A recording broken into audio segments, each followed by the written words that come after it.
Hello everyone, स्वागत है आपका मेरे channel excellence in education world पर। संकल्प शक्ति और चरित्र निर्माण में संकल्प शक्ति का महत्वपूर्ण स्थान है। संकल्प शक्ति एक ऐसी शक्ति है जिसके द्वारा व्यक्ति नैसर्गिक मनोवृत्तियों को नियंत्रित कर उन्हें समाजोपयोगी बनाता है। व्यक्ति के मन में अनेक प्रकार की इच्छाएं उठा करती हैं, तब वह उन्हें प्राप्त करने के साधनों पर विचार करता है।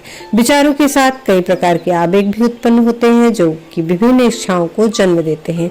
ये इच्छाएं एक साथ प्रकट होने के लिए बेचैन हो उठती हैं। यदि ये इच्छाएं एक दूसरे के विपरीत होती हैं तो मन में द्वंद्वात्मक स्थिति पैदा हो जाती है। इस द्वंद्व का निर्माण जो शक्ति करती है उसे ही संकल्प शक्ति कहते हैं। इच्छा को कार्यान्वित करने वाली शक्ति ही संकल्प शक्ति है। मन की द्वंद्वात्मक स्थिति में विचार विमर्श या चिंतन के बाद जिस प्रवृत्ति या क्रिया को व्यक्ति अपनाता है उसी के अनुसार वह कार्य करता है। द्वंद्वात्मक स्थिति में जब दो इच्छाएं प्रकट होने के लिए बलवती हो उठती हैं, उस समय व्यक्ति के सामने यह प्रश्न उठता है कि मैं इसे करूं या उसे करूं। उसे दो में से एक का चुनाव करना पड़ता है। उसके सामने दो ही मार्ग होते हैं। संकल्प शक्ति यह निश्चित करती है कि किस मार्ग का अनुसरण किया जाए। यहाँ एक निश्चय या संकल्प का सहारा लेना पड़ता है या निर्णय करना पड़ता है। हमारी अतृप्त इच्छाएं वासना के रूप में अचेतन मन में उपस्थित रहती हैं, जो कि हमारे व्यवहार को प्रभावित करती हैं। इन इच्छाओं का मूल आधार, मूल प्रवृत्तियां जो कि बड़ी तीव्र होती हैं, प्रायः ये हमारे आदर्शों और निर्धारित मार्ग में बाधक बनती हैं। इन मूल प्रवृत्त्यात्मक इच्छाओं पर नियंत्रण प्राप्त करने वाली शक्ति को संकल्प शक्ति कहते हैं। प्रायः जब हमारी नैसर्गिक प्रवृत्तियां या तृप्त इच्छाएं वासना के रूप में अवचेतन स्तर से हमारी संगठित आत्मा को नीचा दिखाने का प्रयास करती है, तब संकल्प शक्ति ही इन प्रवृत्तियों पर विजय प्राप्त करती है। किंतु यदि हमारी संगठित आत्मा सक्रिय नहीं है तो हम इन इच्छाओं पर नियंत्रण नहीं कर सकते। संकल्प शक्ति उस समय दिखाई देती है जब हमारा संगठित आत्मा यानी स्व क्रियाशील हो जाता है। इस प्रकार व्यवस्थित मानसिक संगठन के पीछे जो शक्ति विद्यमान होती है वह मूल प्रवृत्त्यात्मक इच्छाओं या वासनाओं को नियंत्रित करती रहती है और निर्बल विचारों और धारणाओं को सबल बनाती है। इस प्रकार हम कह सकते हैं कि संकल्प शक्ति वह शक्ति है जो द्वंद्वात्मक स्थिति के समय किसी कार्य को चुनने के लिए और निर्णय देने के लिए प्रकट हो जाती है। यहाँ एक उदाहरण से स्पष्ट हो जाता है कि एक गरीब विद्यार्थी की परीक्षा निकट है। वह बड़े परिश्रम से परीक्षा की तैयारी कर रहा है। उसके मित्रों ने उससे चलचित्र देखने के लिए आग्रह किया। वह सुंदर और शिक्षाप्रद है ऐसा बताया।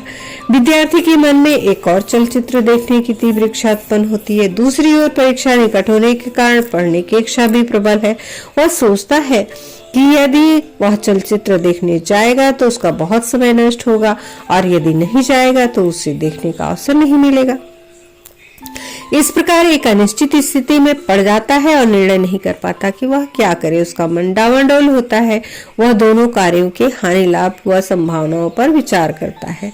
विद्यार्थी अध्ययनशील है और उसके मन में अध्ययन के प्रति स्थायी भाव बन गया है। उसका व्यवहार और विचार आत्मसम्मान के स्थायी भाव के संगठन द्वारा निर्धारित होता है। इसीलिए वह संकल्प करता है कि परीक्षा के बाद ही चलचित्र देखेगा। दोनों इच्छाओं में पढ़ने की इच्छा प्रबल हो जाती है और वह निर्णय पर पहुंचता है कि इस प्रकार की स्थिति का निर्णय एक अतिरिक्त शक्ति करती है जो कि बहुत चिंतन और विचार विमर्श के बाद किया जाता है। यह शक्ति कोई अन्य शक्ति नहीं है बल्कि यह आत्म का संगठित रूप है जिसे आत्मसम्मान का स्थायी भाव कहते हैं। जब संगठित आत्म में किसी प्रकार का अवरोध उत्पन्न होता है तब संकल्प शक्ति उस पर विजय प्राप्त करने के लिए क्रियाशील हो जाती है। यह शक्ति संगठित आत्म का उच्चतम संगठन है।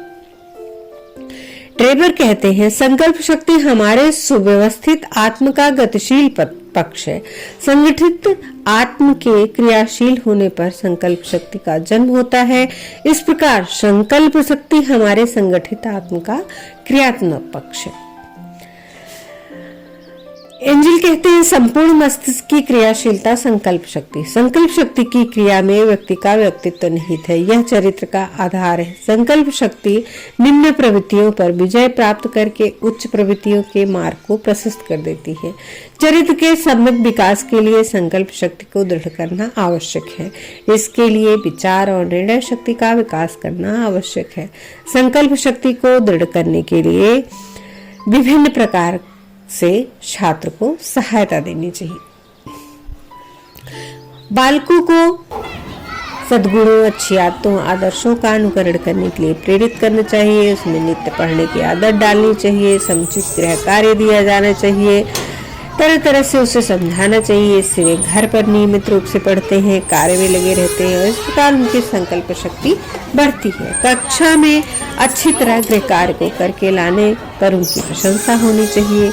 अधिक परिश्रम करने के लिए प्रोत्साहित करना चाहिए। संकल्प शक्ति को दृढ़ करने के लिए निर्णय शक्ति का विकास करना आवश्यक है। निर्णय के विभिन्न प्रकारों में विवेक युक्त निर्णय श्रेष्ठ होता है। इसमें बुद्धि और विवेक का प्रयोग होता है। इसमें किसी कार्य के गुण अवगुण या हानि लाभ के संबंध में विचार किया जाता है और विचार विमर्श विकसित नहीं हो पाता। विचार विमर्श के बाद निर्णय कार्यान्वित होता है।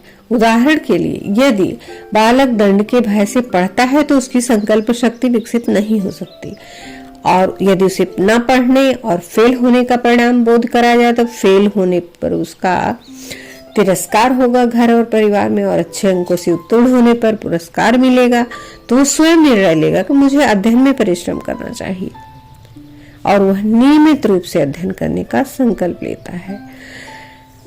विभिन्न विषयों के माध्यम से सामान्य ज्ञान को विकसित करने में सहायता दी जा सकती है। सामान्य ज्ञान द्वारा वह अपने कार्यों का मूल्यांकन करके किसी निर्णय पर पहुंचने की चेष्टा करता है। चरित्र किसे कहते हैं? चरित्र इच्छा शक्ति का परिणाम है। संकल्प शक्ति चरित्र का गत्यात्मक यानी क्रियात्मक रूप है। चरित्र का स्थायी भाव एवं संकल्प शक्ति से घनिष्ठ संबंध है। चारित्रिक विकास के लिए अच्छे स्थायी भावों का विकास करना तथा संकल्प शक्ति को दृढ़ करना आवश्यक है। इस संबंध में बहुत सारे विद्वानों ने अलग अलग मत प्रकट किए हैं। चरित्र पूर्ण रूप में प्रशिक्षित इच्छा शक्ति है। जिस ओर ले जाया जाएगा जिसको वहीं पहुंचेगा वो। चरित्र में संकल्प शक्ति, इच्छा शक्ति, स्थायी भाव, आदतें सम्मिलित होती है। चरित्र को मनोवैज्ञानिक ढंग से इस प्रकार से परिभाषित किया जा सकता है। चरित्र स्थायी भावों का संगठन है। व्यक्तित्व के उन पहलुओं का औसतन मान होता है जिन्हें नैतिक नियमों के अंतर्गत समझा जाता है। चरित्र अर्जित प्रवृत्तियों का पूर्ण योग है। यह एक मानसिक रचना है जो स्थायी और स्थिर रहती है एवं सदा व्यवहार को प्रभावित करती है। चरित्र निर्माण की प्रक्रिया में इच्छा शक्ति, मूल प्रवृत्ति, संवेग, स्थायी भाव एवं आदतों का महत्वपूर्ण स्थान रहता है। चरित्र की नींव मूल प्रवृत्तियों में निहित रहती है। व्यक्ति को कुछ नैसर्गिक प्रवृत्तियां जन्म से प्राप्त होती हैं जो अपनी संतुष्टि के लिए लालायित रहती हैं। यदि इनकी संतुष्टि समाजोपयोगी कार्यों द्वारा होती है तो व्यक्ति चरित्रवान कहा जाता है, और यदि समाज विरोधी कार्यों द्वारा होती है तो वह सच्चरित्र नहीं समझा जाता। उसके चरित्र का सामाजिकरण मूल प्रवृत्तियों के शोधन द्वारा होता है। चरित्र की दृढ़ता और निर्बलता इन्हीं पर आधारित है, क्योंकि मूल प्रवृत्तियों के शोधन से ही चरित्र का निर्माण होता है। मूल प्रवृत्ति जन संवेगों के संगठन से स्थायी भावों का निर्माण होता है। स्थायी भावों का निर्माण होने से आत्मभाव विकसित होता है। आत्मभाव से असंबद्ध आदर्शात्मक प्रवृत्तियां प्राकृतिक आवेगों पर नियंत्रण रखती हैं, जो कि नैतिक आचरण एवं व्यवहार के लिए अनिवार्य होता है। वास्तव में चरित्र का अर्थ नैतिक चरित्र नहीं है। चरित्र और नैतिक चरित्र में अंतर होता है। अच्छी आदतों, गुणों, संवेगों और स्थायी भावों से चरित्र अच्छा और इसके विपरीत होने पर चरित्र बुरा समझा जाता है।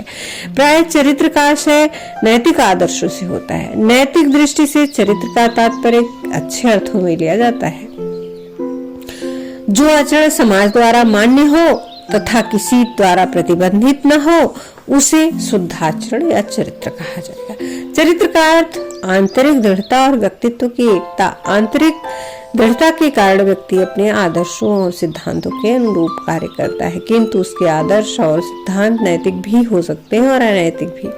अतः चरित्र को नैतिक होना चाहिए।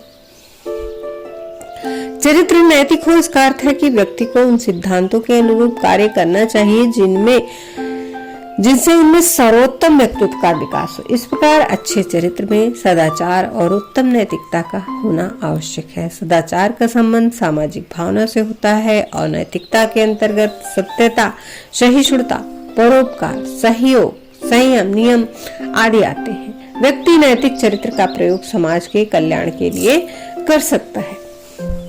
जिस व्यक्ति में नैतिक चरित्र नहीं होता वह समाज के लिए हानिकारक सिद्ध हो सकता है।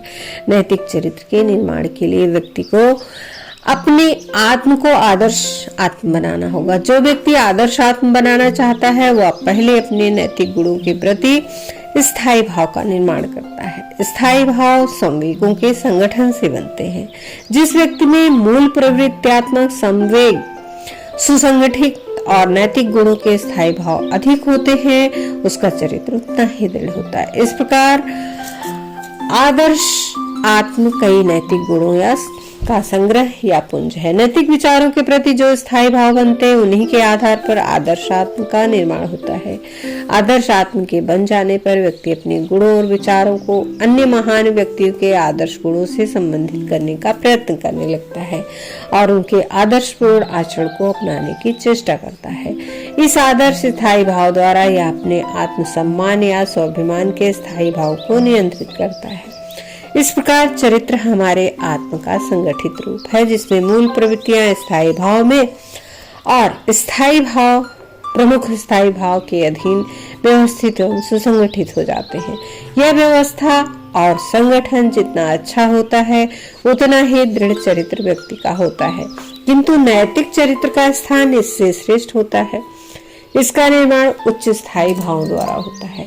इसके लिए आत्म को आदर्श आत्म बनाना पड़ता है, जिसके अंतर्गत आदर्श नैतिक गुणों के स्थायी भाव और उच्च आदर्श संगठित होते हैं। स्थायी भावों के गुणनफल से व्यक्ति का आदर्श बनता है। जब उसका आदर्श आत्म प्रधान स्थायी भाव को अपने अधिकार में रख कर आचरण व्यवहार पर नियंत्रण करने लगता है तब उसमें नैतिकता आ जाती है। फलस्वरूप नैतिक चरित्र का निर्माण होता है। अच्छे चरित्र की विशेषताएं क्या हैं? अच्छे चरित्र की विशेषताएं दृढ़ इच्छा शक्ति, आत्मनियंत्रण, उद्यमशीलता, सामाजिक कुशलता एवं उत्तरदायित्व की भावना, आंतरिक शुद्धता, आत्मविश्वास, बुद्धिमत्ता होना आवश्यक है। चारित्रिक विकास को प्रभावित करने वाले कारक क्या क्या हैं? मूल प्रवृत्तियां हैं। हमारी मूल प्रवृत्तियां ईंटें हैं जिनसे व्यक्ति के चरित्र का निर्माण किया जा सकता है। आत्म स्थापना की मूल प्रवृत्ति चारित्रिक विकास की दृष्टि से महत्वपूर्ण है। इसके साथ आत्माभिमान का संवेग संबंध है। इस भावना से प्रेरित होकर व्यक्ति अच्छे कार्य करते और बुरे कार्यों से बचते हैं। मूल प्रवृत्तियों के कारण ही कुछ आदतें स्थिर हो जाती हैं। अच्छी और बुरी आदतें चरित्र का निर्माण करने में योग देती हैं। आदतों को देखकर मानव व्यवहार और चरित्र का अनुमान लगाया जा सकता है। चरित्र निर्माण में संवेगों का भी बहुत महत्वपूर्ण स्थान है। व्यक्ति के कार्यों को संवेगों द्वारा ही प्रेरणा मिलती है। स्थायी भाव संवेगों से बनते हैं। संकल्प शक्ति चरित्र निर्माण का महत्वपूर्ण शक्ति है। इससे चरित्र में दृढ़ता आती है। संकल्प शक्ति की दृढ़ता के कारण व्यक्ति के जीवन में आने वाली कठिनाइयां दूर होती है, भयभीत नहीं होता। चरित्र के विकास में वंशानुक्रमिक गुणों का भी प्रभाव होता है। वातावरण कैसा है? परिवार, विद्यालय, सामाजिक संस्थाएं, तमाम सारे दोस्त, मित्र, पर्यावरण इत्यादि चारित्रिक विकास पर बहुत असर डालते हैं या कहें 90% असर डालते हैं। चरित्र के विकास में अनुकरण और निर्देश का महत्वपूर्ण स्थान है। किस तरह से बालक को या व्यक्ति को गाइड किया जा रहा है। दंड और पुरस्कार भी चरित्र निर्माण में बहुत भूमिका निभाते हैं। दंड के परिणाम का बोध होने पर व्यक्ति अपने आचरण को सुधारने का प्रयास करता है। पुरस्कार एक प्रत्यक्ष प्रेरणा है। इससे आत्मगौरव की प्रवृत्ति का विकास होता है। इससे व्यक्ति अपनी मर्यादा और प्रतिष्ठा के प्रति सचेत रहते हैं और आचरण व्यवहार पर नियंत्रण रखने का प्रयत्न करते हैं। चारित्रिक विकास में शिक्षा की क्या भूमिका हो सकती है? अधिकांशतः शिक्षा शास्त्रियों, दार्शनिकों ने शिक्षा का मुख्य उद्देश्य चरित्र निर्माण को ही माना है। राधा कृष्णन ने कहा था, भारत सहित समस्त विश्व के कष्टों का कारण यह है कि शिक्षा का संबंध नैतिक और आध्यात्मिक मूल्यों की प्राप्ति से न रहकर केवल मस्तिष्क के विकास तक रह गया है। इसी प्रकार महान शिक्षा शास्त्री हार्वर्ड का विचार है कि शिक्षा के एकमात्र संपूर्ण कार्य का सार नैतिकता में ही है। अभिभावकों, शिक्षकों और समाज को निम्नलिखित बातों पर जरूर ध्यान देना चाहिए। उपयुक्त पारिवारिक वातावरण हो, विद्यालय का अच्छा वातावरण हो, साथी संगत कैसी हो, मूल प्रवृत्तियों पर ध्यान देना चाहिए, अच्छी आदतों का निर्माण किया जाए, संवेगात्मक विकास पर ध्यान दिया जाए, स्थायी भावों का निर्माण किया जाए, आत्मसम्मान के स्थायी भावों का निर्माण किया जाए, नैतिकता का विकास किया जाए, दृढ़ संकल्प शक्ति का विकास किया जाए, बहुमुखी रुचियों का विकास किया जाए। सारांश यह है कि स्थायी भाव को एक अर्जित संस्कार कहा गया है। स्थायी भाव संवेगात्मक प्रवृत्तियों की एक संगठित अवस्था है जो किसी वस्तु, व्यक्ति और विचारों पर केंद्रित हो जाती है। चरित्र एक संकल्प शक्ति का परिणाम है। चरित्र स्थायी भाव का संगठन है। चरित्र निर्माण की प्रक्रिया में संकल्प शक्ति, मूल प्रवृत्तियों, संवेग, स्थायी भाव और आदतों का महत्वपूर्ण स्थान है। चरित्र और नैतिक चरित्र में अंतर होता है। नैतिक चरित्र का संबंध सदाचार, सामाजिक एवं नैतिक भावना से होता है। नैतिकता के अंतर्गत सत्यता, सहिष्णुता, परोपकार, सहयोग, संयम, नियम आदि आते हैं। और चारित्रिक विकास को प्रभावित करने वाले कारक हैं मूल प्रवृत्तियां, आदतें, संवेग, स्थायी भाव, इच्छा शक्ति, संकल्प शक्ति, वंशानुक्रम, वातावरण, सामान्य प्रवृत्ति। बालक के जीवन में शैक्षिक दृष्टि से संवेगों का महत्वपूर्ण स्थान है। शिक्षा की प्रक्रिया का संबंध व्यक्ति के व्यवहार से होता है और व्यवहार का संबंध संवेगों से होता है। अतः बालक के संवेगात्मक व्यवहार को समझने के लिए संवेगों का अध्ययन जरूर करना चाहिए। संवेगात्मक विकास बालक के शारीरिक, मानसिक और सामाजिक व्यवहार को प्रभावित करते हैं। अभिभावकों तथा शिक्षकों को बालक के संवेगात्मक व्यवहार का अध्ययन करके उनका उचित मार्गनिर्देशन करना चाहिए। श्रेष्ठ संवेग बालक के स्वास्थ्य को अच्छा, मानसिक दृष्टिकोण को उदार तथा सामाजिक संबंधों को मधुर बनाने में सहायता करते हैं।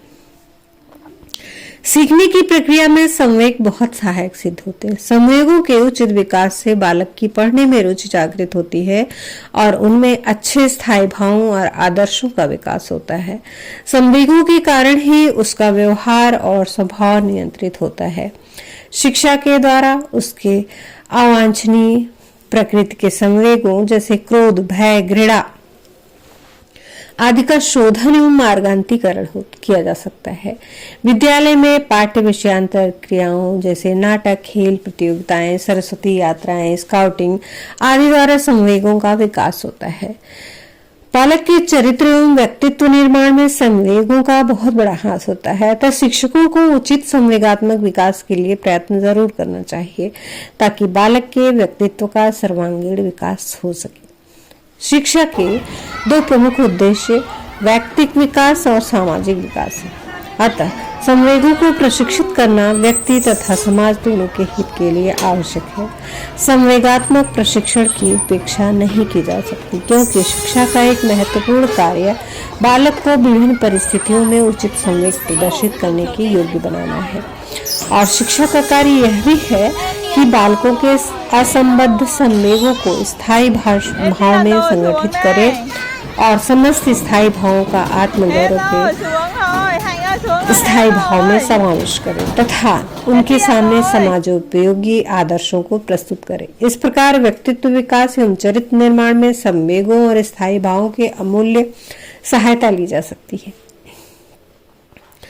स्कूल में विद्यार्थी के प्रत्येक काम में उसके संवेगों का समावेश होता है। यदि स्कूल का कार्यक्रम उसके अनुकूल होगा तो उसे अपनी सफलताओं पर हर्ष होगा। वह बड़ी खुशी से आने वाले उत्साहपूर्वक कार्यों की प्रतीक्षा करेगा।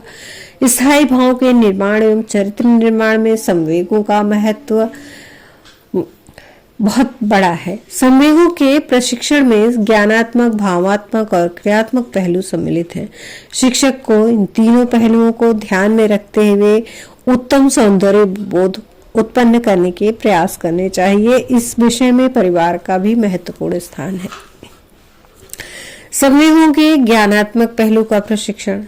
प्राचीन लोकप्रिय शिक्षा बौद्धिक विकास पर बल देती थी, किंतु आधुनिक शिक्षा मनोवैज्ञानिक संवेगों पर भी बल दे रही है। संवेग ही हमारे कार्यों को प्रेरक शक्ति प्रदान करते हैं, अतः उनके प्रशिक्षण पर ध्यान देना आवश्यक है। यदि हम बालकों का केवल बौद्धिक विकास करना चाहते हैं तो भी संवेगों की अवहेलना नहीं की जा सकती। आधुनिक शिक्षा का प्रत्यक्ष संबंध व्यक्ति की भावनाओं से है, अतः शिक्षा का मुख्य कार्य बालकों में उत्तम सौंदर्य बोध उत्पन्न करना है। सौंदर्य बोध का अर्थ सुंदरता को जानने, पहचानने तथा आनंद प्राप्त करने से। इसलिए बालकों में सौंदर्य के प्रति अनुराग और कला, साहित्य व संगीत के प्रति यथार्थ अभिरुचि व प्रशंसात्मक भाव उत्पन्न करने का प्रयास करना चाहिए। यह प्रशंसात्मक भाव तभी उत्पन्न हो सकता है जब बालकों में सौंदर्य के प्रति जिज्ञासा उत्पन्न हो। बालकों को ऐसे विषय पढ़ाए जाएं जिससे उनमें सौंदर्य अनुभूति का विकास हो। उन्हें इस प्रकार की शिक्षा दी जाए कि वे प्राकृतिक सौंदर्य एवं कलात्मक कार्यों को महत्व को समझने लगे, उनमें सुरुचि उत्पन्न हो। संवेगों के भावात्मक पहलू का परीक्षण। सुरुचि में अनुभूति महत्वपूर्ण तत्व है। संवेगों का संबंध व्यक्ति के भावात्मक पहलू से, अतः बालकों को उचित अनुभूति करने की शिक्षा दी जाए तथा अनुभूति के उचित अभ्यास के अवसर दिए जाएं। जैसे उसके सामने साहित्य, संगीत, कला के अंश प्रस्तुत किए जाएं जो वास्तव में ग्राह्य एवं प्रशंसनीय हो। इससे उनकी आत्मा का विकास होगा और उनके अंदर श्रेष्ठता एवं सुंदरता के प्रतिमानों का निर्माण होगा। इससे शिक्षक को विद्यार्थियों की विकास की अवस्था और क्षमता को भी ध्यान में अवश्य रखना चाहिए। सौंदर्य बोध का विकास क्रमिक रूप से होता है। प्रयोगात्मक मनोविज्ञान की मान्यताओं के अनुसार सौंदर्य बोध का उचित प्रशिक्षण किशोरावस्था में होना चाहिए। सौंदर्य बोध उत्पन्न करने के लिए प्रत्यक्ष शिक्षा देना उपयुक्त नहीं है। अध्यापक को इस प्रकार का वातावरण तैयार करना चाहिए जिससे बालक किसी वस्तु के श्रेष्ठ तत्वों को समझ सके। यदि बालक को अनुकूल वातावरण मिलता है तो उसमें उचित वस्तुओं के प्रति उपयुक्त भाव उत्पन्न होंगे। वातावरण प्रदान करते समय बालक को यह बताना आवश्यक है कि वह किन वस्तुओं को अच्छा समझे और किन वस्तुओं को बुरा समझे। अभिरुचि के कुछ प्रतिमान होते हैं, परंतु वे प्रतिमान बालक पर यंत्रात्मक न लादे जाएं। अभिरुचि का विकास बिना ज्ञान के नहीं हो सकता, अतः संवेगों के प्रशिक्षण में ज्ञानात्मक पहलू की उपेक्षा नहीं की जा सकती। बालक को वातावरण की वस्तुओं की आलोचना करने की क्षमता का विकास करने में सहायता देनी चाहिए। शिक्षक को प्रत्यक्ष निर्देशन न देकर सहानुभूति और सुझाव के माध्यम से भावात्मक प्रवृत्तियों के विकास के लिए प्रयत्न करना चाहिए, किंतु इस संबंध में स्वयं अध्यापक की अभिरुचि बहुत अच्छी होनी चाहिए, अन्यथा उसका बालक पर कोई प्रभाव नहीं पड़ेगा और यह परिवार और समाज का भी कर्तव्य है। संवेगों के क्रियात्मक पहलू का प्रशिक्षण। शिक्षक समाज व परिवार को संवेगों के ज्ञानात्मक और भावात्मक पहलू के अतिरिक्त क्रियात्मक पहलू पर भी ध्यान देना चाहिए। इसके लिए कुछ व्यवहारिक और रचनात्मक कार्यों के संपादन का अवसर देना चाहिए जिससे वे अपनी कलात्मक अनुभूति एवं ज्ञान को मूर्त रूप प्रदान कर सकें।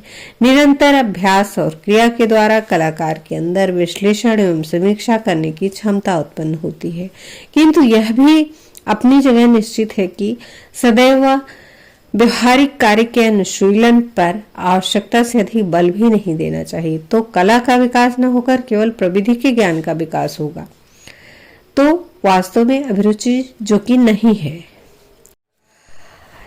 अगर आपने एक्सीलेंस इन एजुकेशन को सब्सक्राइब नहीं किया है तो प्लीज सब्सक्राइब कर लें और साथ ही बेल आइकन प्रेस कर दें जिससे आने वाले वीडियो की नोटिफिकेशन मिलती रहे, और वीडियो को अंत तक जरूर देखें। और अपने बहुमूल्य सुझाव कमेंट बॉक्स में भी दें। बेल को ऑल पर जरूर करें। वीडियो को लाइक करें, ज्यादा से ज्यादा शेयर करें और अपने बहुमूल्य सुझाव कमेंट बॉक्स में अवश्य दें। धन्यवाद। नमस्कार।